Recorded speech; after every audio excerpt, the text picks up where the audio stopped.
Hare Nama Hare Nama eva kevalam Kalo nasteva nasteva nasteva gatiranyata.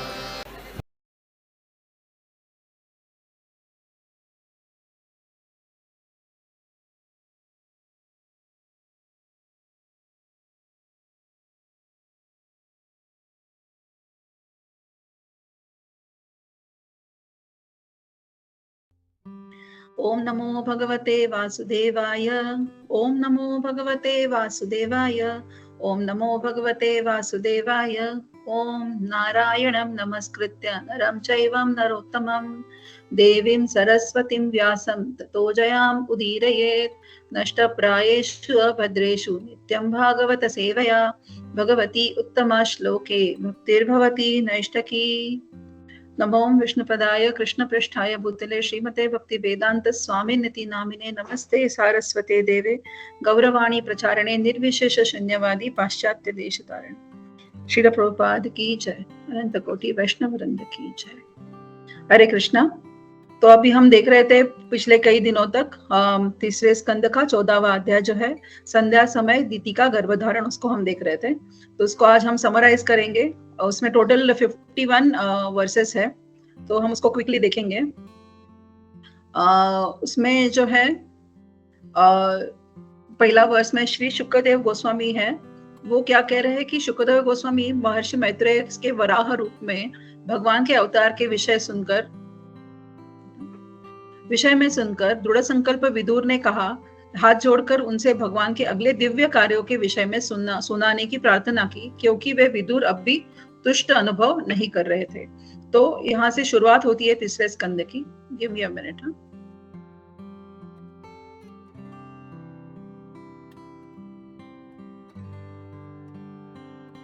यहाँ से शुरुआत होती है 14वें अध्याय के पहले वर्ष की।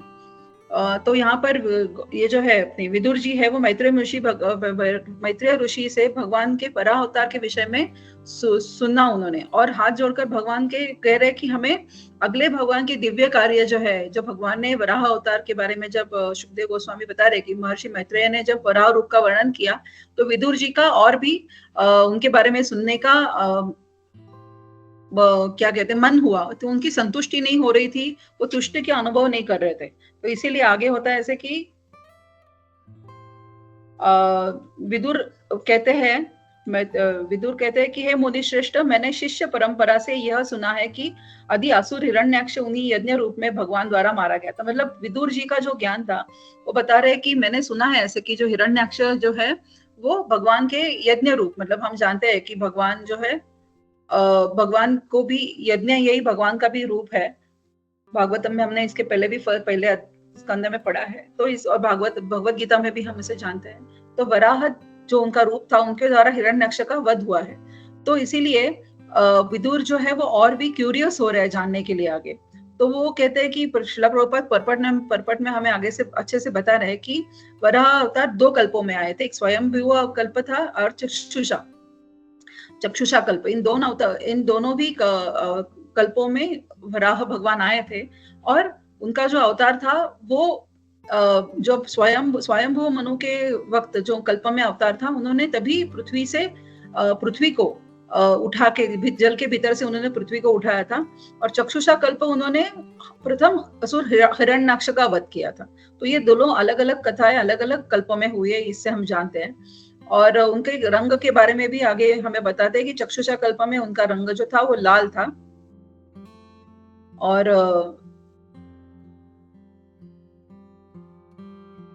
स्वयंभू उनका जो रंग था वो श्वेत वराह थे, वो जो उन्होंने श्वेत वराह का रंग धारण किया था।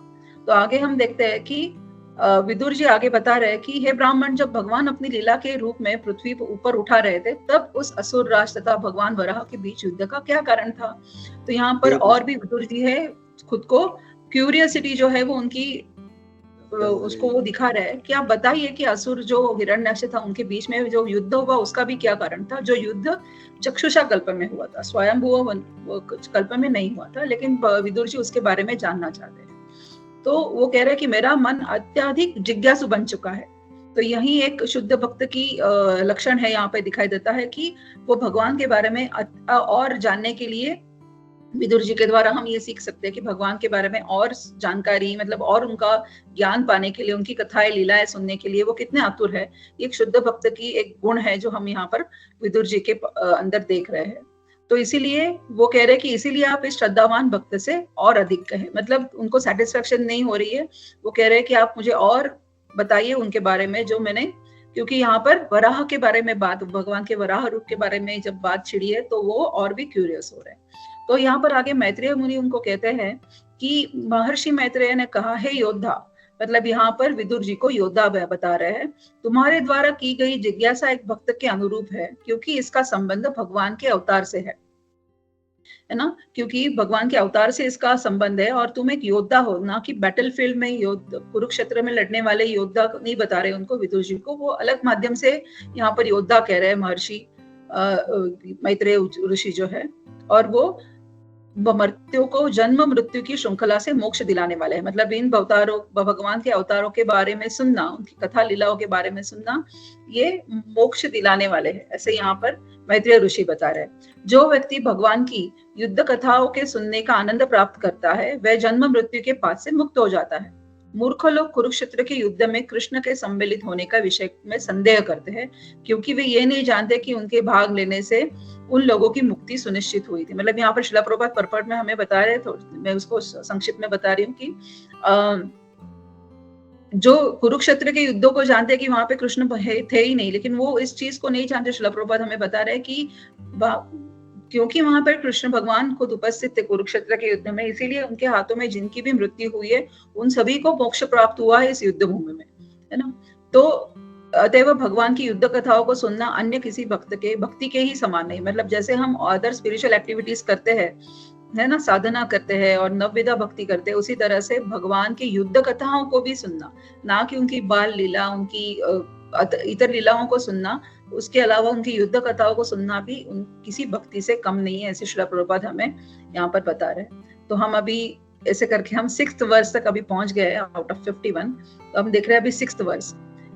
इन कथाओं को मुनि नारद से सुनकर राजा उत्तानपाद का पुत्र ध्रुव भगवान के विषय में प्रबुद्ध हो सका और मृत्यु के सिर पर पांव रखते हुए वह भगवान के धाम पहुंच गया। फिर आगे जाकर उसका ही एक उदाहरण हमें बताया जा रहा है।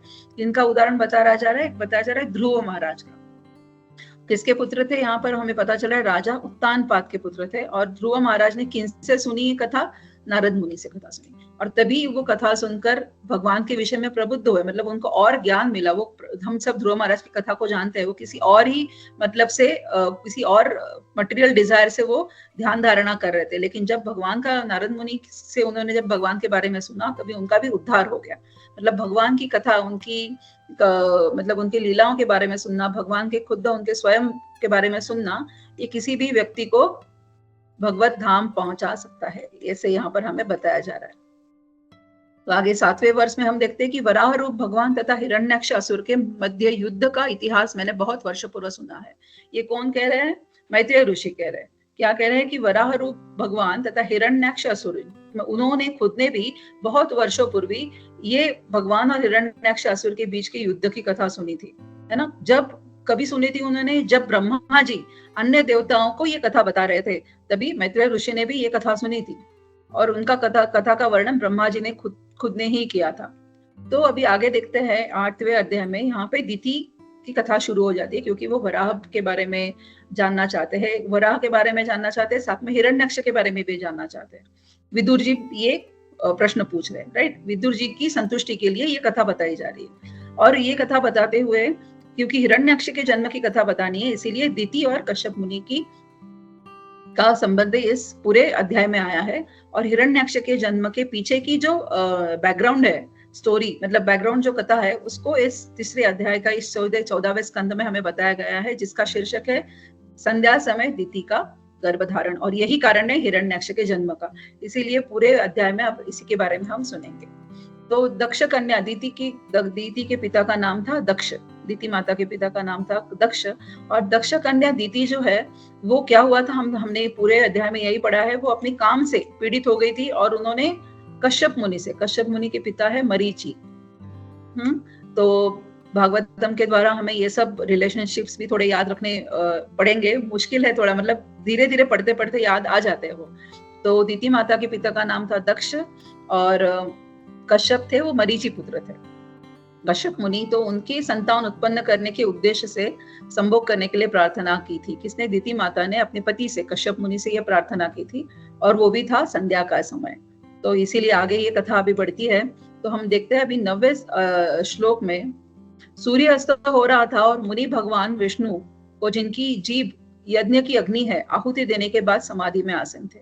वो किसके बारे में बता रहे हैं? अभी कश्यप मुनि जो थे वो भगवान विष्णु को मतलब उनकी पूजा पाठ जब सा खत्म हो गई थी और वो यज्ञ ज्ञान, मतलब अपनी नाम से, जिह्वा से उनको यज्ञ का अग्नि मतलब दान कर रहे थे, और उसके बाद वो समाधि में स्थित हो गए थे। कौन? कश्यप मुनि, है ना। अग्नि को भगवान, यहाँ पर अग्नि के बारे में श्रील प्रभुपाद पर्पण में दो लाइन में ही लिख रहे हैं। अग्नि को भगवान विष्णु की जीभ माना जाता है, और अग्नि में अन्न तथा घी की जो आहुति डाली जाती है वे उनके द्वारा स्वीकार की जाती है यज्ञ में, क्योंकि यज्ञ मतलब खुद भगवान श्री कृष्ण ही है।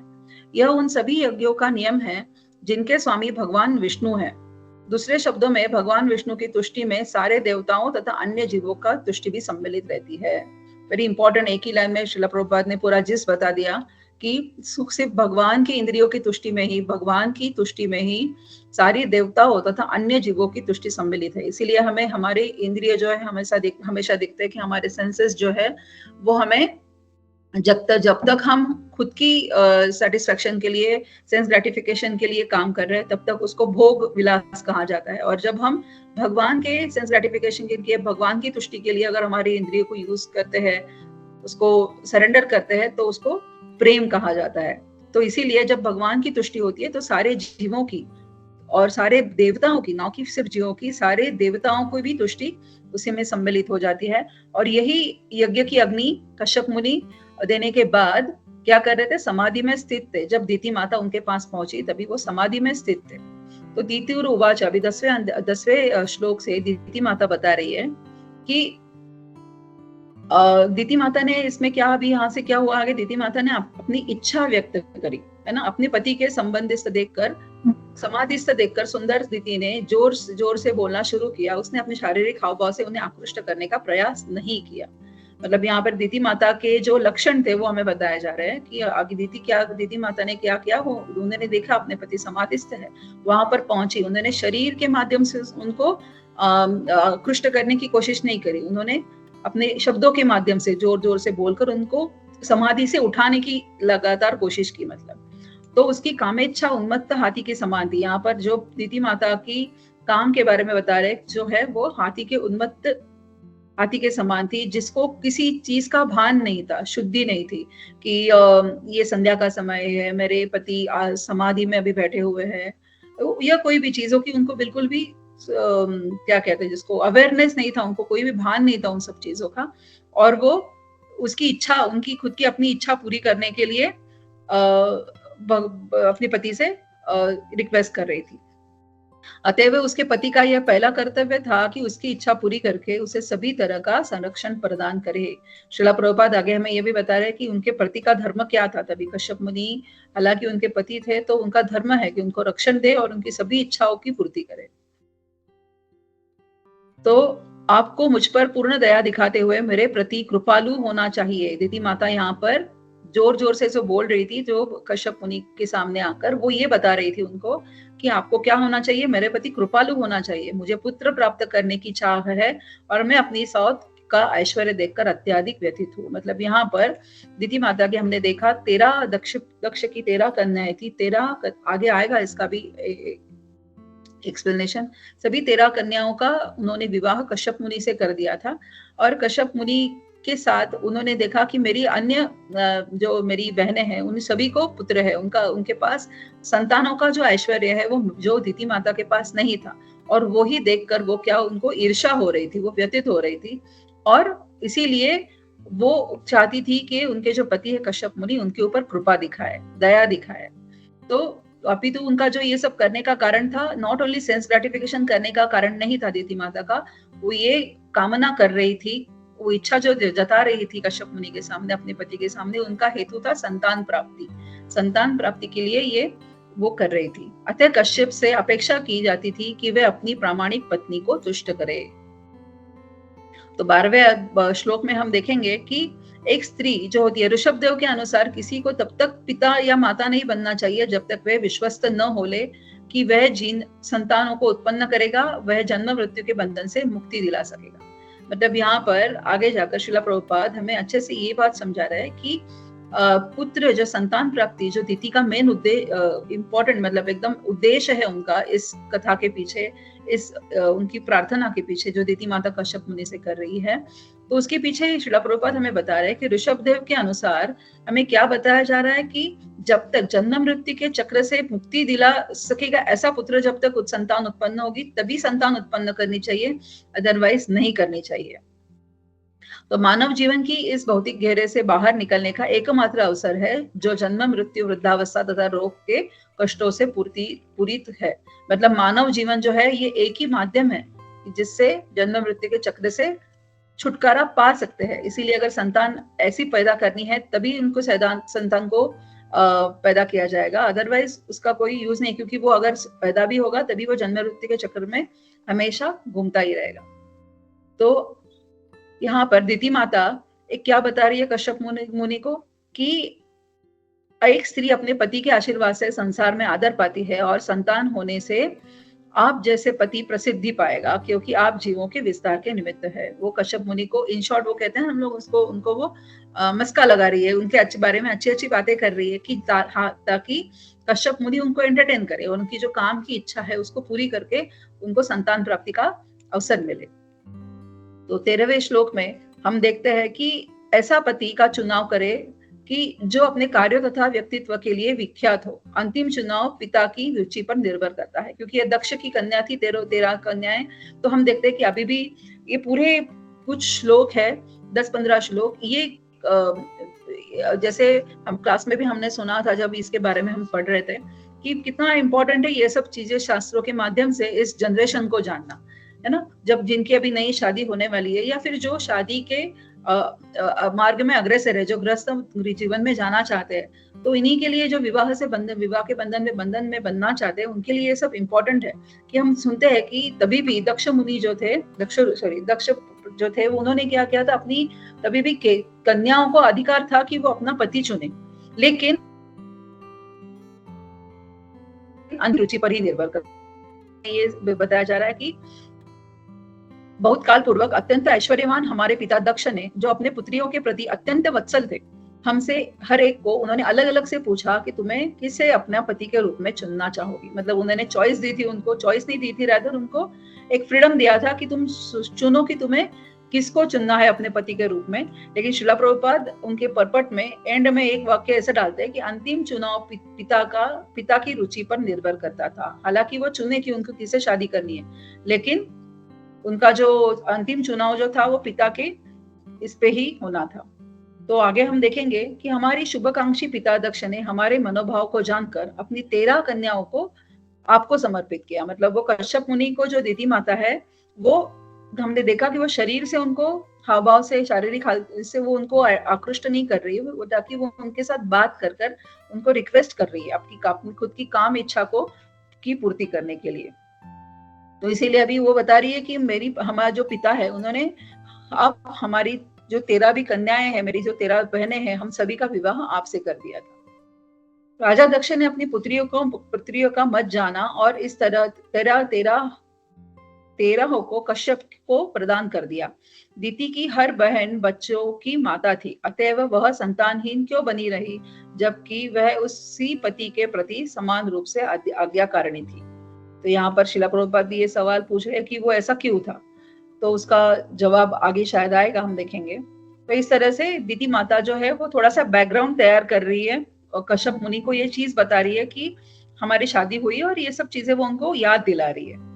तो आगे हम देखते हैं, हे कमल लोचन कृपया मेरी इच्छा पूरी करके मुझे आशीर्वाद दे। वो फिर भी अपने पति को क्या कह रही है, कमल लोचन कह रही है कि मुझे आशीर्वाद दे, मेरी इच्छा पूरी करे। जब कोई त्रस्त होकर किसी महापुरुष के पास पहुंचता है तो उसकी याचना कभी भी व्यर्थ नहीं होनी चाहिए।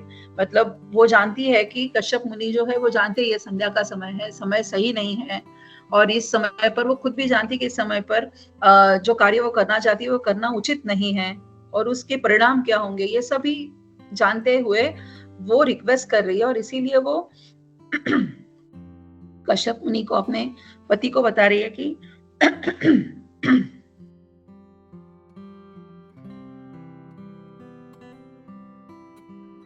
सॉरी, इसीलिए वो अपने पति को, कश्यप मुनि को बता रही है कि एक महापुरुष है और कोई भी एक महापुरुष के पास अपनी इच्छा लेकर पहुंचता है तो उसे व्यर्थ नहीं होना चाहिए, मतलब उसकी याचना कभी व्यर्थ नहीं जानी चाहिए।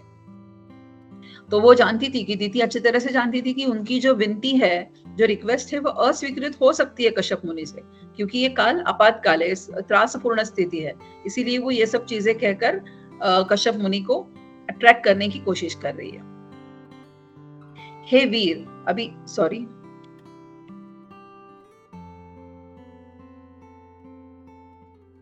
हे वीर, विदुर इस तरह काम वासना के कलमश में ग्रस्त, हे वीर मतलब विदुर को कहा जा रहा है, इस तरह काम वासना से कलमश से ग्रस्त और इसलिए असहाय एवं बड़बड़ाती हुई दीति को मरीचि पुत्र ने समुचित शब्दों में शांत किया। अभी यहाँ से क्या होता है, आगे बता रहे हैं कि अभी तक तो दीति माता ने बात करी, अपनी एक साइड रखी और अब मुझे ये इच्छा क्यों हो रही है उसका एक्सप्लेनेशन भी दिया, थोड़ा सा कश्यप मुनि को उन्होंने ग्लोरीफाई भी किया।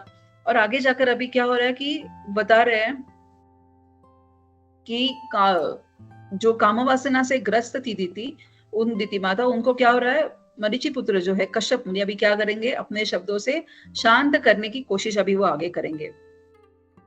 तो जैसे कभी जब कोई पुरुष या स्त्री कामवासना से ग्रस्त होता है तो इसे पाप पूर्ण कलमश कहा जाता है।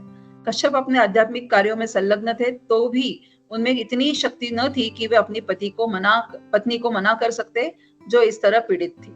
मतलब यहाँ पर बताते हैं कि श्रील प्रभुपाद कश्यप मुनि भी खुद धीरे धीरे, अभी हम देखेंगे आगे, उस काम की जो इच्छा है उसके चक्कर में वो भी आ जाते हैं, है ना। और वो कठोर शब्दों में अपनी असमर्थता व्यक्त करते हुए इनकार कर सकते थे।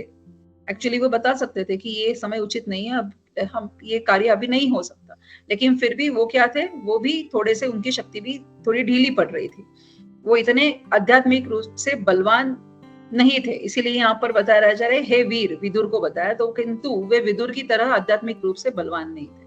तो ऐसा प्रतीत होता है कि कश्यप पहले से ही अपने पति के साथ संभोग आनंद के लिए उन्मुख थे और चूंकि वे दृढ़ व्यक्ति नहीं थे अतएव उन्होंने केवल सांत्वनाप्रद शब्दों के उसे विरत करने का प्रयास किया। मतलब उन्होंने सिर्फ एज अ फॉर्मेलिटी के तौर पर दीति माता को शांत करने का प्रयास किया था, लेकिन कहते हैं यहाँ पर कि उनके भी मन में वो इच्छा जागृत हो गई थी, क्योंकि दीति माता ने उनको इतने सारे अच्छे एक्सप्लेनेशन दिए, उनको जस्टिफाई किया, तो इसीलिए उनकी भी इच्छा थोड़ी जागृत, लेकिन फिर भी उन्होंने कोशिश करी कि मैं भी शायद मैं इसको अभी इस समय पर रोक सकूं। तो यहाँ पर कश्यप मुनि बता रहे, हे वीरु, तुम्हें जो भी इच्छा प्रिय हो उसे मैं तुरंत तृप्त करूंगा, क्योंकि तुम्हारे अतिरिक्त मुक्ति के 3 सिद्धियों का स्रोत और कौन है। मतलब यहाँ पर कश्यप मुनि हमें देखते हैं, कश्यप मुनि भी तैयार है दीति माता की इच्छा को पूरी करने के लिए। तो यहाँ पर श्रील प्रभुपाद बहुत अच्छा सेंटेंस बता रहे हैं कि अपने बद्ध जीवन में विचलित होता रहता है कौन, जीव जो है, तो वह भौतिक कलमश में अधिकाधिक फंसता जाता है और एक आज्ञाकारिणी पत्नी से उम्मीद की जाती है कि वह अपने पति की समस्त भौतिक इच्छाओं को पूरा करने में सहयोग करे। मतलब यहाँ पर पति और पत्नी का रिलेशनशिप कैसा होना चाहिए इसके बारे में श्रील प्रभुपाद थोड़े डिटेल में बता रहे हैं कि उनकी रिलेशनशिप कैसे होने चाहिए। तो कह रहे हैं कि इसलिए अत्यावश्यक है कि बालिकाओं तथा बालकों को आध्यात्मिक कर्तव्य करने के लिए प्रशिक्षित किया जाए, जिससे सहयोग की आवश्यकता उपस्थित होने पर दोनों लाभान्वित हो सके। मतलब एक दूसरे के साथ सहयोग करते हुए, क्योंकि हम जानते हैं कि हस्बैंड एंड वाइफ एक ही गाड़ी के 2 पहियों की तरह चलते हैं, है ना। अगर दोनों में अच्छा संतुलन नहीं होगा, उन्होंने एक दूसरे के साथ में सहकार्य से नहीं रहेंगे, तो वो संसार की जो गाड़ी है, रथ है, वो डगमगा सकता है। उसी तरह से स्पिरिचुअल जीवन और मटेरियल लाइफ, ये भी उस गाड़ी के 2 पहियों की तरह ही है। तो वो भी बैलेंस करते हुए आगे अगर बढ़ना है तो एक दूसरे में सहयोग होना बहुत जरूरी है। ये शिला प्रभुपाद हमें इस परपट में बता रहे हैं। तो अभी हम 18th वर्ष तक पहुंच गए। तो 18th वर्ष में हम देखेंगे, जिस तरह जहाजों के द्वारा समुद्र को पार किया जा सकता है, उसी तरह मनुष्य पत्नी के साथ रहते हुए भवसागर की भयावह स्थिति को पार कर सकता है। मतलब यहाँ पर इस जो मटेरियल वर्ल्ड को, जो भवसागर हम जानते हैं, उसमें पति और पत्नी दोनों की एक दूसरे के साथ में एक मत होना, सहायता होना, जो कार्य कर रहे हैं उसमें उनकी एक मत होना बहुत जरूरी है। तभी ये संसार के भवसागर को पार किया जा सकता है। क्योंकि हम देखते हैं कि यहाँ पर शिला प्रभुपाद अच्छे से हमें ब्रह्मचार्य, गृहस्थ जीवन और संन्यास, इनके बारे में बता रहे हैं। गृहस्थ जीवन में जो है, गृहस्थ जीवन में जब कोई भी व्यक्ति अपने पत्नी के साथ में, बच्चों के साथ में रह रहा है, तो उसके कर्तव्य क्या है ना। यहाँ पर शिला प्रभुपाद हमें समझा रहे हैं कि गृहस्थों को छोड़कर अन्य सबों से आशा की जाती है कि वे जीवन की आध्यात्मिक प्रगति में लगे रहे, है ना। गृहस्थों को छोड़कर, गृहस्थों का क्या काम है कि वो जो आध्यात्मिक वृद्धि में जो लगे हुए हैं, सन्यासी है, ब्रह्मचारी है, उनका भरण पोषण गृहस्थों से हो, ये गृहस्थ का काम है। और इस तरह जीवन की न्यूनतम आवश्यकताओं की पूर्ति करते हैं और आध्यात्मिक ज्ञान का अनुशीलन करते हैं। इसीलिए यहाँ पर शिला प्रभुपाद अच्छे से इस को लेकर हमें गृहस्थ जीवन, ब्रह्मचर्य जीवन और संन्यास जीवन जो है, उनके बारे में हमें ज्ञान दे रहे हैं और हर एक का कर्तव्य बता रहे हैं कि लेकिन तीनों का एक ही गोल एक ही होना चाहिए कि भगवत धाम वापस जाना, है ना। तो इसीलिए गृहस्थ का काम क्या है, सन्यासियों का क्या काम क्या है, ब्रह्मचारी का काम क्या है। इसीलिए आध्यात्मिक मूल्यों को वो बता रहे हैं कि बचपन से ही बच्चों में ही आध्यात्मिक मूल्य डालना बहुत जरूरी है, ताकि वो एक दूसरे का सहयोग कर सके। हे आदरणीय, पत्नी इतनी सहायताप्रद होती है कि वह मनुष्य के शरीर की अर्धांगिनी कहलाती है, क्योंकि वह समस्त शुभ कार्यों में हाथ बटाती है। पुरुष अपनी पत्नी पर जिम्मेदारियों का सारा भार डालकर निश्चिंत होकर विचरण कर सकता है ना। हम देखते हैं बहुत बारी कि जब हस्बैंड ट्रैवल करते हैं तो पत्नियां अकेली घर को संभालती है, बच्चों को संभालती है। तो वो यहीं पे बता रहे हैं कि अगर पत्नी इतनी स्ट्रांग है और अपने गृहस्थ जीवन को संभाल पा रही है और आध्यात्मिक ज्ञान अपने बच्चों को दे पा रही है और उनको उसी माध्यम से बड़ा भी कर रही है, तो पत्नी जो है वो, पति जो है अपनी पत्नी पर सारी जिम्मेदारी डालकर विचरण कर सकता है। विचरण कैसे, क्यों कर सकता है? ऐसे नहीं कि सेंस ग्रेटिफिकेशन के लिए घूम रहे, पर आध्यात्मिकता का प्रचार करने के लिए वो घूम सकते हैं। सो वैदिक आदेशानुसार पत्नी को पुरुष के शरीर की अर्धांगिनी माना जाता है। इस वर्ष में हमें यह पता चला कि उनको अर्धांगिनी भी कहते हैं, क्योंकि वो उनकी पुरुष की तरह स्त्रियां भी उतनी ही इक्वली रिस्पॉन्सिबिलिटीज अपने संसार को चलाने के लिए लेती है। तो शिला प्रभुपाद कहते हैं यहाँ पर कुत्ते बिल्लियों के जीवन के लिए विवाह आवश्यक है, क्योंकि कुत्ते बिल्ली आध्यात्मिक प्रबुद्धता के लिए नहीं है। मतलब कुत्ते तथा बिल्लियों के जीवन से बचने के लिए विवाह आवश्यक है। मतलब अगर विवाह नहीं करते हैं तो क्या होगा, है ना। ये शिला प्रभुपाद यहाँ पर बता रहे हैं, क्योंकि इंद्रिय तृप्ति करने के लिए पति और पत्नी अगर एक दूसरे के साथ में इस समाज के आशीर्वाद से, उनके ही क्या कहते हैं, शादी के वक्त जब पूरा समाज उपस्थित होता है तो उनके माध्यम से, मतलब सब जानते हैं कि इन दोनों की अब शादी हो गई है, मतलब वो उसका विटनेस करते हैं। और इसी तरह से क्या होता है कि जैसे कुत्ते और बिल्ली की शादी नहीं होती तो वो कहीं पे भी अपनी इंद्रिय तृप्ति कर सकते हैं। तो ये संबंध इंसान के, एक व्यक्ति के जीव के लाइफ में नहीं होने के लिए शादी की संस्था जो बनाई गई है इस समाज में, ये कितनी इंपॉर्टेंट है, यहाँ पर ये शिला प्रभुपाद हमें समझा रहे हैं।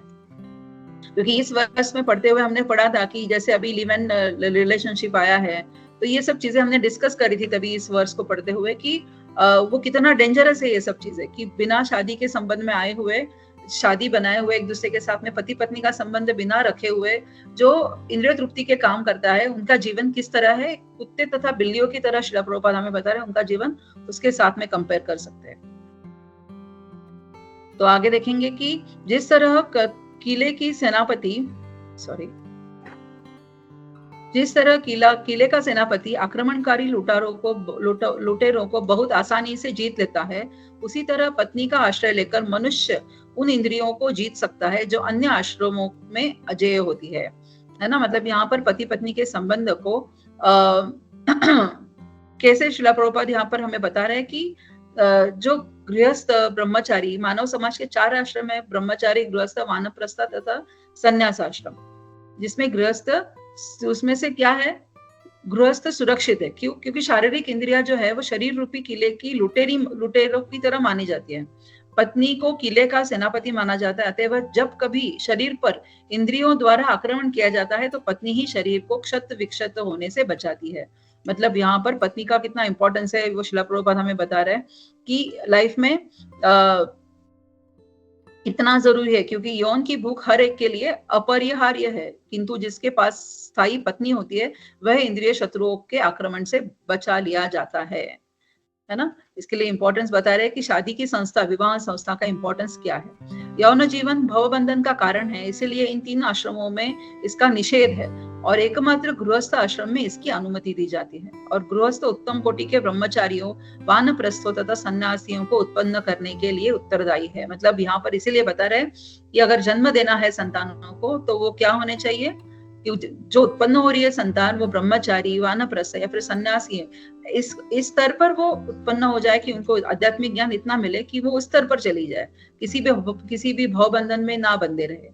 तो यही संतान उत्पत्ति का कार्य है। और यहाँ पर श्रील प्रभुपाद बहुत अच्छे से हमें विवाह संस्था के बारे में बता रहे हैं, पति पत्नी का एक दूसरे के साथ संयोग का रिलेशन कैसे होना चाहिए वो बता रहे हैं। तो आगे हम देखेंगे, हे घर की रानी, मतलब कश्यप मुनि बता रहे हैं, घर की रानी, हम न तो तुम्हारी तरह कार्य करने में सक्षम है, नहीं तुमने जो कुछ किया है उसे पूर्ण हो सकते हैं। चाहे हम अपने जीवन भर या मृत्यु के बाद भी कार्य करते रहे, तुमसे पूर्ण हो न पाना उन लोगों के लिए कभी भी असंभव है जो निजी गुणों के प्रशंसक होते हैं। मतलब कश्यप मुनि, दिति माता ने जो उनको अभी जितने भी सारी बातें बताई, जितने भी उनको ग्लोरीफाई किया है ना, पास जो उन्होंने बैकग्राउंड रेडी किया था दिति माता ने उनकी इच्छा की पूर्ति के लिए, तो अभी कश्यप मुनि क्या हो रहा है, धीरे धीरे उनके झांसे में आ गए।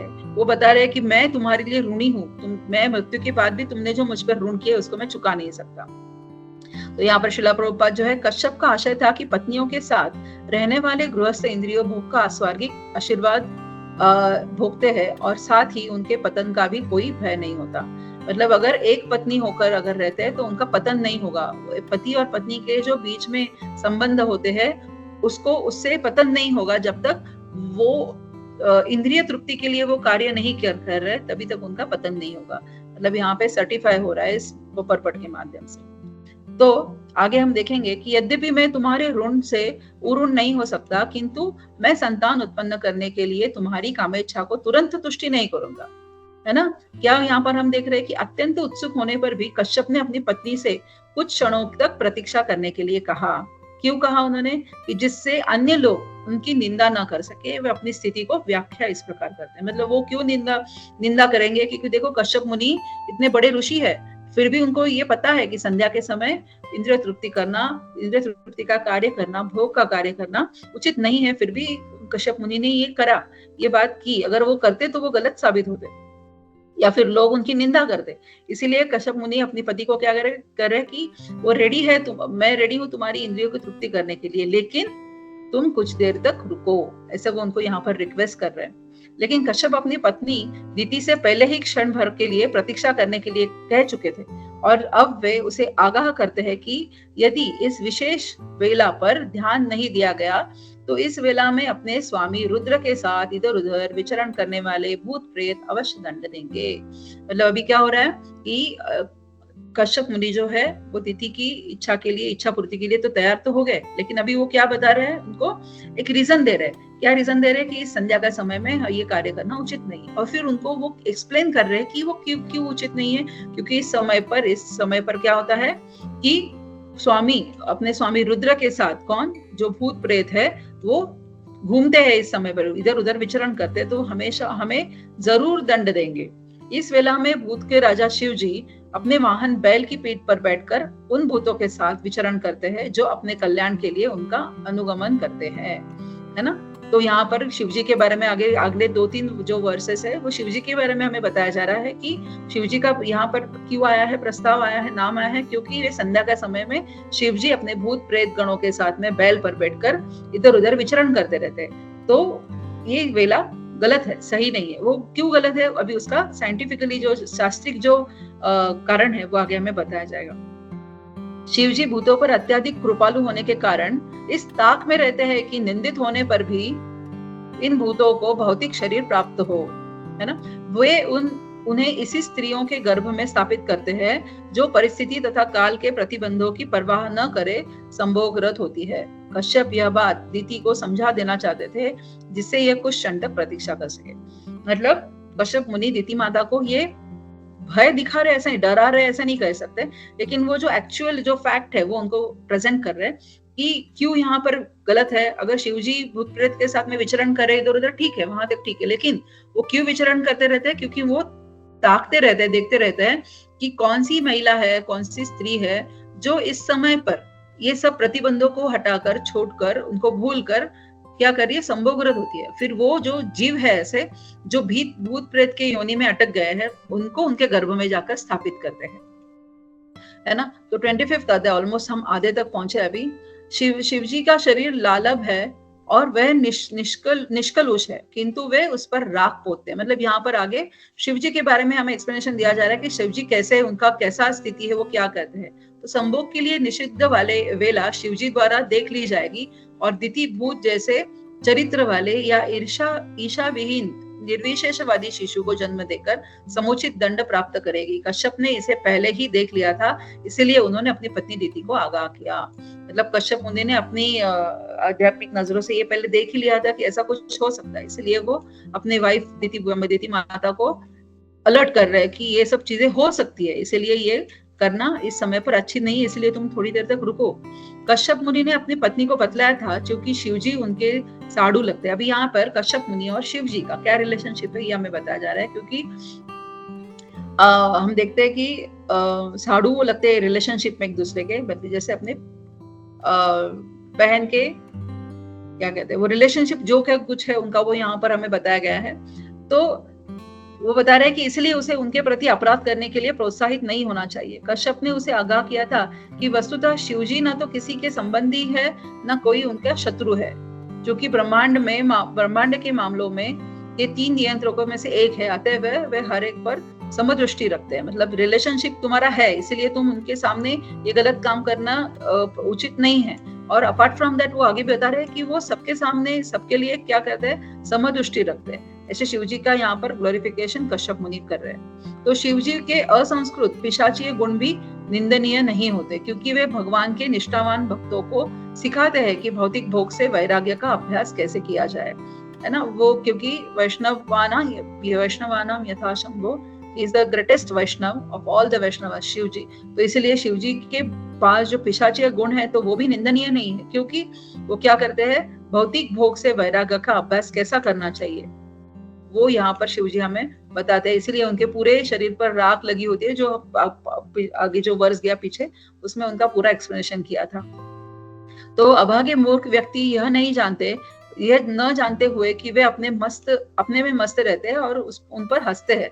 ऐसे मूर्ख व्यक्ति अपने उस शरीर को जो कुत्तों द्वारा खाए जाने योग्य है, वस्त्र, आभूषण, माला तथा लेप से सजाने में लगे हैं। मतलब शिवजी का इंपॉर्टेंस यहाँ पे बताया है और बता रहे हैं कि शिवजी जो है उनका असली उद्देश्य क्या है, तो वो है आत्मा अर्थात भगवान कृष्ण की सेवा करना। मतलब एक आत्मा का उद्देश्य है कि अब जो सुप्रीम पर्सनैलिटी ऑफ गॉड, जो सुपर सोल है, उनकी सेवा करना, यही एक आत्मा का उद्देश्य है। वे चाहते हैं कि सारी विलास सामग्री तथा उत्तम वस्त्र, मालाएं, आभूषण तथा प्रसाधन वस्तु एकमात्र भगवान कृष्ण को प्रदान की जाए, उनकी सेवा में लगाया जाए। सो हम खुद भोक्ता ना होके हमें सेवक बनना है, ये भाव यहाँ पर शिव जी हमें बता रहे हैं। तो ब्रह्मा जैसे देवता भी उनके द्वारा अपनाए जाने वाले धार्मिक अनुष्ठानों का पालन करते हैं। वे इस भौतिक शक्ति में नियंता है। कौन? शिव जी के बारे में बताया जा रहा है। हाँ, मनुष्य को उनके पद चिन्हों का अनुसरण करना चाहिए और पदार्थ से अनासक्त रहना चाहिए। उसे गरलपान जैसे उनके असामान्य कार्यों की नकल नहीं करनी चाहिए। मतलब यहाँ पर बता रहे हैं कि शिव जी की नकल करने वाले भी साधु महात्मा हमें बहुत दिखते हैं, जो शिव जी की नकल करते हैं, है ना। उनके जैसे बस राख विभूति सब लगा के घूमते हैं। लेकिन यहाँ पर बताया जा रहा है कि शिव जी का जो गुण है उसको देखना बहुत जरूरी है, क्योंकि वो उनका पूरा जो उन्होंने वैराग्य धारण किया है, वो वैराग्य सिर्फ और सिर्फ वो भगवान के चरणों में फिर भी वो अर्पण करना चाहते हैं अपने आप को। तो ये उनसे सीखने की बात है। इसीलिए कह रहे हैं कि उनका अनुसरण नहीं करना चाहिए, हालांकि हमें उनको उनके पद चिन्हों पर चलना चाहिए, उनके पद चिन्हों का अनुसरण नहीं करना चाहिए। तो मैत्रेय ऋषि, अब इस कम्युनिकेशन में मैत्रेय ऋषि आ रहे, क्योंकि ये कम्युनिकेशन जो है वो मैत्रेय ऋषि, कश्यप मुनि, दिति माता, उनके बीच में हो रहा है, राइट। तो अभी मैत्रेय, पहला जो क्वेश्चन था वो विदुर जी ने पूछा था। अभी आगे हम धीरे धीरे 30th वर्ष तक आ गए। तो मैत्रेय ऋषि यहाँ पर कह रहे हैं कि इस तरह दिति अपने पति द्वारा सूचित की गई, किंतु वह संभोग तुष्टि हेतु कामदेव द्वारा विवश कर दी गई। उसने उन महान ब्राह्मण ऋषि का वस्त्र पकड़ लिया, जिस तरह एक निर्लज्ज वेश्या करती है। मतलब यहाँ पर अब कम्युनिकेशन हम देखते आ रहे हैं कि कश्यप मुनि ने उनको एक्सप्लेन भी किया कि ये संध्या का समय अच्छा नहीं है, और क्यों अच्छा नहीं है। वो शिवजी के बारे में उन्होंने बताया, और शिवजी का कार्य उस समय पर जब विचरण करते हैं तो क्या है वो बताया। और फिर भी शिवजी को के मतलब उनके वैराग्य के बारे में बताते गए, क्योंकि वो चाहते थे कि दिति माता समझे इस चीज को कि इस समय पर, और वो रुक जाए थोड़ी देर के लिए, वो उनकी इच्छा थी। लेकिन आगे जाकर दिति माता ने क्या किया, मैत्रेय मुनि बता रहे कि दिति माता ने बिल्कुल किसी चीज से उनका, ये इतनी सारी चीजें कश्यप मुनि ने बताई, लेकिन दिति माता उससे संतुष्ट नहीं हुई, और उन्होंने आखिर में क्या किया, उनके वस्त्र पकड़ लिए। तो महर्षि कश्यप अति प्रबुद्ध थे, किंतु वह अपनी वैश्या पत्नी के शिकार हो गए, और भौतिक शक्ति इतनी प्रबल होती है। मतलब प्रभुपाद कह रहे हैं कि मटेरियल पावर जो है, माया की शक्ति, वो बहुत ज्यादा पावरफुल बन गई इस समय पर दिति माता और कश्यप मुनि के बीच में, कि वो कंट्रोल नहीं कर पाए। कश्यप की अपनी पत्नी के साथ बातों से ऐसा लगता है कि शिवजी के उपासक थे, और यद्यपि वे जानते थे कि ऐसा निषिद्ध कार्य करने से शिवजी उन पर प्रसन्न नहीं होंगे, किंतु अपनी पत्नी की इच्छा के कारण वे ऐसा करने के लिए बाध्य थे। अतएव उन्होंने प्रारब्ध को नमस्कार किया। मतलब कश्यप मुनि ये सब चीजें जानते थे, लेकिन फिर भी वो इस माया जाल में आखिर फंस गए, क्योंकि वो दिति माता को मना नहीं कर सके, है ना। कश्यप मुनि महान विद्वान तथा प्रबुद्ध थे, और नियमित जीवन के सारे विधि विधान जानते थे, फिर भी वे अपने को कामेच्छा के आक्रमण से बचा नहीं पाए।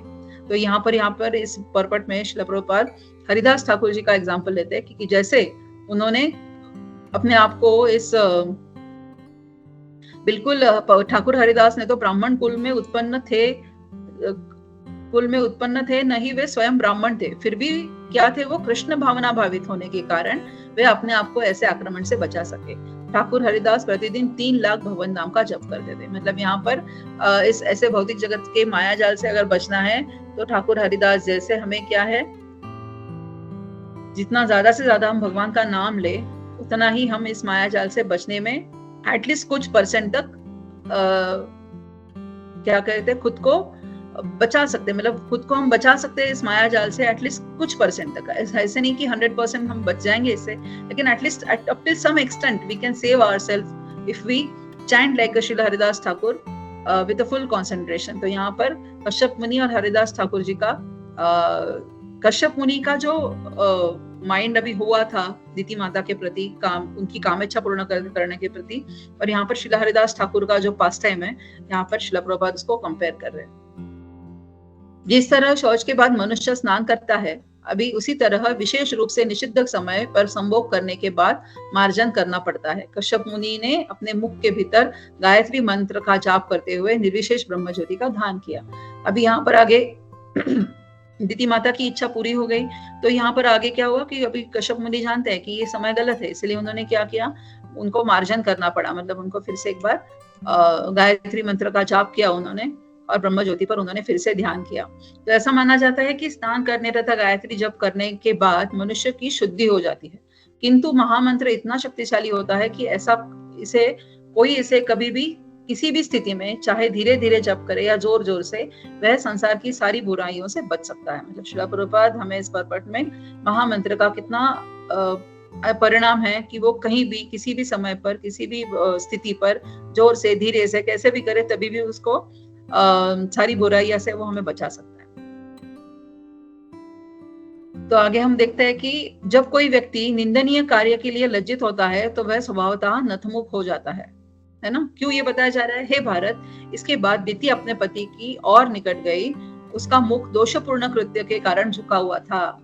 उसने इस प्रकार कहा। मतलब वो कह रहे हैं आगे, अभी दिति माता जो थे, उनकी काम वासना की संतुष्टि होने के बाद में उनको ये पता चला कि ये जो कुछ किया है वो बहुत गलत हुआ है, क्योंकि जो अभी उनको रियलाइज हुआ कि कश्यप मुनि मुझे रोकना चाहते थे उस समय के लिए, और वो बता रहे थे कि इससे क्या हो सकता है, आगे संतान प्राप्ति होगी, लेकिन वो संतान कैसी होगी, तो क्योंकि कश्यप मुनि उसको पहले ही अपने आध्यात्मिक ज्ञान से देख पाए थे, इसीलिए वो क्या हुआ, अभी दिति माता जो है वो लज्जित हो गई। ऐसे संभोग की वैश्यावृत्ति की तरह भर्त्सना की जाती है। दूसरे शब्दों में, यदि नियमों का ठीक से पालन न हो तो अपनी पत्नी के साथ संभोग भी वैश्यावृत्ति के ही समान है। मतलब रूल्स एंड रेगुलेशंस के साथ में चलना ही बहुत जरूरी है। वो कोई भी छोटा से छोटा कार्य हो, लेकिन शास्त्रों द्वारा जो हमें रेड, येलो एंड ग्रीन जो सिग्नल दिए गए हैं उनको फॉलो करना बहुत जरूरी है। अगर येलो सिग्नल, रेड सिग्नल में ही अगर हम हमारी कार लेके जाएंगे आगे, तो एक्सीडेंट होना ही होना है। उसी तरह से अगर शास्त्रों के नियम से नहीं चलेंगे तो ये ऐसे एक्सीडेंट्स जो है वो होते हैं। और फिर अभी क्या हुआ है, दिति माता लज्जित हो गई। अभी दिति माता आगे कहती है कि सुंदरी दिति ने कहा, हे ब्राह्मण, कृपया ध्यान रखे कि समस्त जीवों के स्वामी भगवान शिव द्वारा मेरा यह गर्भ नष्ट न किया जाए, क्योंकि मैंने उनके प्रति महान अपराध किया है। अभी वो जानती है कि जैसे कश्यप मुनि ने कहा था शिव जी के बारे में, तो अभी उनको डर है मन में कि कहीं मेरा ये जो गर्भ है अभी वो नष्ट न करे। कौन? शिव जी से उनको डर लग रहा है। तो दूसरे शब्दों में हो सकता है कि शिवजी दिति पर क्रुद्ध हो, क्योंकि उसने अपने पति को नियम का उल्लंघन करने के लिए बाध्य किया था। मतलब खुद ने तो गलती करी, पर साथ साथ में उन्होंने कश्यप मुनि से भी गलती करवाई, है ना। तो इसीलिए क्योंकि कश्यप मुनि शिवजी के उपासक है, तो वो क्रुद्ध हुए ही होंगे, किंतु वे उसके पति की प्रार्थना को अस्वीकार नहीं कर सकते थे, क्योंकि वो उनके भक्त है, तो वो उनकी प्रार्थना को अस्वीकार नहीं करेंगे। इसीलिए दिति माता बता रही है अब कश्यप मुनि से कि आप कृपया प्रार्थना करिए शिव जी से कि वो मेरे गर्भ की रक्षा करे, और प्रति के माध्यम से वो क्षमा याचना के लिए निवेदन कर दे। इस तरह से उन्होंने शिव जी की प्रार्थना की। तो आगे देखेंगे कि मैं उन क्रुद्ध शिव जी को नमस्कार करती हूँ, जो एक ही साथ अत्यंत उग्र महादेव तथा समस्त इच्छाओं को पूरा करने वाले हैं। अभी दिति माता को अपनी गलती पता चली है, इसीलिए वो क्या कर रही है, शिव जी को पूरा सरेंडर कर रही है और उनसे माफी भी मांग रही है। दिति ने बहुत ही चतुराई से शिव जी से कृपा के लिए प्रार्थना की, और उसने प्रार्थना की, भगवान मुझे रुला सकते हैं, किंतु वे चाहे तो मेरा सदन बंद करा सकते हैं, क्योंकि वे अशुदोष है। मतलब वो अभी शिव जी को ग्लोरीफाई भी कर रही है, और साथ साथ में वो जानती है कि जो मैंने गलती करी है उसके लिए वो माफी भी दिति माता उनसे मांग रही है। वे हम पर प्रसन्न हो, क्योंकि मेरी बहन सती के पति है। अभी यहाँ पर दिति माता बहुत, जैसे उन्होंने इनिशियली कश्यप मुनि को एनकरेज किया इस कार्य के लिए, उसी तरह अभी कार्य होने के बाद दिति माता को अपनी गलती भी समझ आई। अभी वो क्या कर रही है, अब उन शिवजी के साथ में सती जो है माता, उनके पति है, मतलब उसके सिस्टर के हस्बैंड है शिवजी और कश्यप मुनि, इसीलिए साडू भाई जिसको देखा था हमने, उनका वो रिलेशनशिप है। तो वो कह रही है कि मेरे आप बहनों ही है। तो मतलब अभी वो शिवजी को भी थोड़ा सा बटरिंग कर रही है और बता रही है कि आप मेरे बहनों ही हैं, तो समस्त स्त्रियों के आराध्य देव भी है। मतलब इस तरह से जो मेरी गलती हुई आप कृपया उसको निग्लेक्ट करे, ऐसा दिति माता उनको कहना चाहती है। दिति को अपने बाल्यकाल की शिव पूजा का स्मरण हो गया और उसने दया की भीख मांगी, और वो दया की भीख दिति माता अपने आप के लिए नहीं मांग रही है, हालांकि वो अपने संतान के लिए, जो अभी इस कार्य के बाद में जो संतान जन्म लेंगे उसके लिए वो मांग रही है कि उसको कहीं शिवजी नष्ट न कर दे। इसीलिए वो थोड़ी डरी हुई है और शिवजी से प्रार्थना कर रही है। अभी आगे मैत्रेय मुनि हमें कहते हैं कि तब महर्षि कश्यप ने अपनी पत्नी को संबोधित किया, जो इस भय से कांप रही थी उसके पति का अपमान हुआ है। वह समझ गई कि उन्हें संध्याकालीन प्रार्थना करने के नैतिक कर्म से विरत होना पड़ा है, फिर भी वह संसार में अपनी संतानों का कल्याण चाहती थी। मतलब दिति माता समझ चुकी थी कि मेरी वजह से कश्यप मुनि भी इस गलती में शामिल हो गए हैं, है ना, इस गलत कार्य में शामिल हुए हैं, और उनकी संध्याकालीन जो प्रार्थना करने का नैतिक कर्म है वो भी वो कर नहीं पा रहे बिकॉज ऑफ दिस कार्य, वो भी अभी वो आगे नहीं कर पाएंगे। इसीलिए वो फिर भी वो क्या कर रही थी, उसको ये सब चीजें से ज्यादा इंपॉर्टेंट क्या था, अपने संतान का कल्याण होना, ये उनके लिए ज्यादा इंपॉर्टेंट था।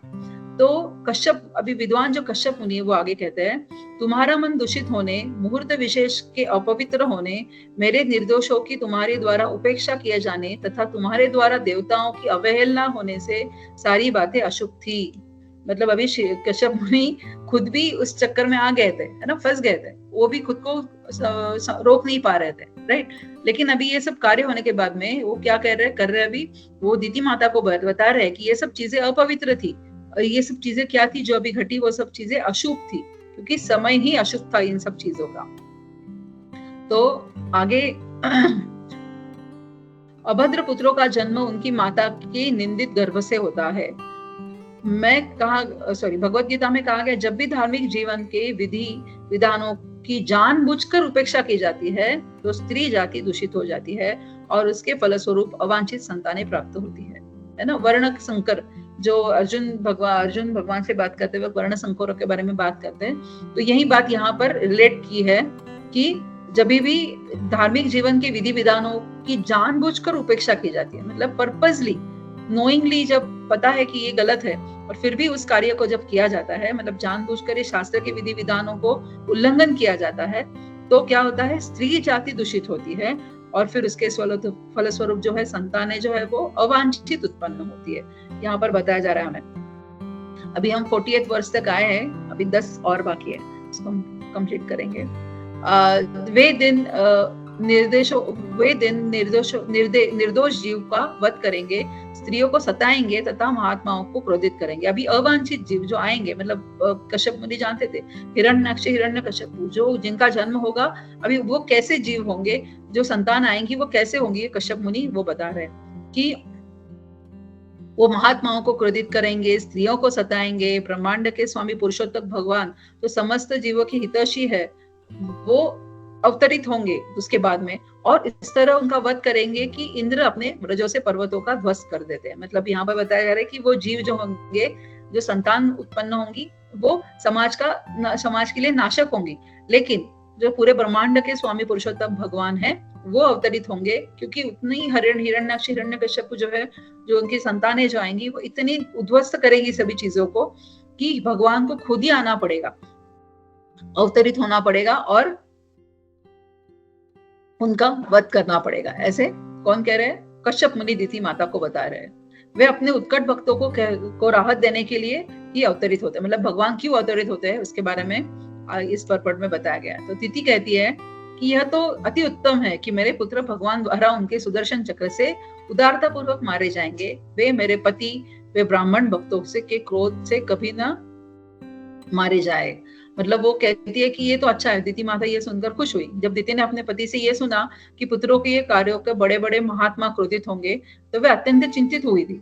लेकिन जब उसने सुना कि उनका उद्धार जो है भगवान, यदि कोई भगवान के सुदर्शन चक्र द्वारा मारा जाएगा तो इस तरह वह भगवान की बाहों, मतलब भाग्यशाली होगा, ऐसे दिति माता कह रहे हो। ऐसा सौभाग्य बड़े बड़े मुनियों को भी नहीं मिल पाता जो मेरे पुत्रों को मिलेगा।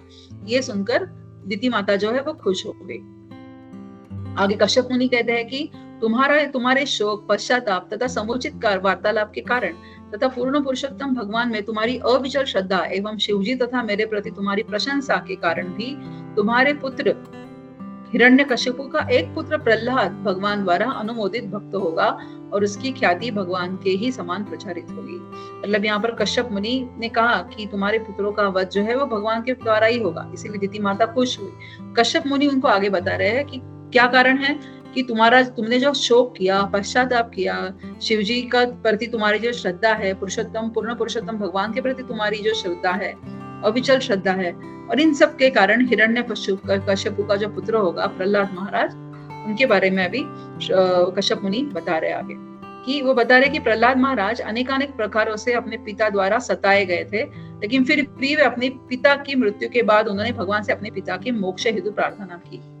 क्योंकि कश्यप मुनि बता रहे कि उसके पद चिन्हों का अनुसरण करने के लिए संत पुरुष शत्रुता से मुक्त होने का अभ्यास करके उसके चरित्रों को आत्मसात करना चाहेंगे। किसके? प्रहलाद महाराज का ग्लोरिफिकेशन कर रहे हैं कि उनका चरित्र कैसा होगा, और उसको उनके चरित्र का अभ्यास सभी ग्रेट जो ऋषि मुनि हैं वो उसका अभ्यास करेंगे। और फिर आगे हम देखते ही है कि प्रहलाद महाराज के गुणों के बारे में बताया गया कि हर व्यक्ति उनसे प्रसन्न होगा। ब्रह्मांड के परम नियंता भगवान सदैव ऐसे भक्त के संतुष्ट होते हैं जो उनके अतिरिक्त और किसी वस्तु की इच्छा नहीं करते, क्योंकि प्रहलाद महाराज सिर्फ और सिर्फ भगवान का नाम लेंगे और उन्हीं के प्रति, उन्हीं के चरणों में वो पूरी तरह से समर्पित करेंगे अपने आप को, और भगवान ऐसे ही भक्तों की सभी इच्छा पूरी करते हैं ना। इतिहास में ऐसे अनेक दृष्टांत है जिसमें उग्र से उग्र पशु भी भगवान के शुद्ध भक्त के प्रति मित्रवत बन जाते हैं। तो भगवान का सर्वोच्च भक्त विशाल बुद्धि तथा विशाल प्रभाव वाला होगा। अभी प्रहलाद महाराज के बारे में और भी उनको ग्लोरीफाई कर रहे हैं, उनकी गुण कीर्ति के बारे में बता रहे हैं, उनके गुणों के बारे में बताया जा रहा है। अभी कौन बता रहे हैं? कश्यप मुनि। किसे बता रहे हैं? दिति माता। तो भगवान का सर्वोच्च भक्त विशाल बुद्धि तथा विशाल प्रभाव वाला होगा और महात्माओं में सबसे महान होगा। परिपक्व भक्ति योग के कारण वह निश्चय ही दिव्य भाव में स्थित होगा और इस संसार को छोड़ने पर वैकुंठ में प्रवेश करेगा। मतलब इतनी सारी चीजें अदिति माता को कश्यप मुनि बता रहे हैं, उनको क्या कहते हैं, उनको शांत कर रहे हैं कि तुम डरना मत। मतलब ये हुआ है गलत, हिरण्याक्ष हिरण्यकश्यप तो आएंगे, लेकिन उनकी जो अगली संतान है जो प्रहलाद महाराज है, वो कैसे वैकुंठ लोक तक भगवान का नाम लेकर जाएंगे, ये बता रहे हैं। वह समस्त सद्गुणों का अतीत सुयोग्य आगार होगा। वह प्रसन्न रहेगा, अन्यों के सुख में सुख और अन्य के दुख में दुखी होगा तथा उसका एक भी शत्रु नहीं होगा। वह सारे ब्रह्मांडों के शोक का इसी तरह नाश करने वाला होगा जिस तरह ग्रीष्मकालीन सूर्य के बाद सुहावना चंद्र। मतलब वहां पर प्रहलाद महाराज, एक हम जानते हैं 12 महाजनों में से एक है, तो उनका कितने और भगवान के प्रति गुण और शुद्ध भक्ति होगी, ये इन गुणों के द्वारा हमें बताया जाता है कि शुद्ध भक्तों को सबसे महत्वपूर्ण गुण क्या होता है कि वह लंपट नहीं होता है ना। क्योंकि वो दूसरा गुण यह है कि वो कष्ट भोग रही मानवता को दुखों को दूर करने के लिए सदैव उत्सुक रहता है। जीव का सबसे घिनौना कष्ट है कि कृष्ण से की विस्मृति, मतलब भगवान की तरफ पीठ दिखाना, ये सबसे बड़ा कष्ट है जीव के लिए। और इसीलिए शुद्ध भक्त जो होता है प्रहलाद महाराज जैसे, वो क्या कहते हैं, सदैव कृष्ण भावनामृत होने का, मतलब कृष्ण भावनामृत लोगों में जगाने के वो प्रयास करते रहते हैं। और ये सारे कष्टों का रामबाण औषधि है, ऐसे यहाँ पर श्रील प्रभुपाद हमें परपट में बता रहे हैं। अभी देखेंगे हम वर्ष नंबर 50। तुम्हारा पौत्र भीतर तथा बाहर से उन पूर्ण पुरुषोत्तम भगवान का दर्शन कर सकेगा जिनकी पत्नी सुंदरी लक्ष्मी जी है।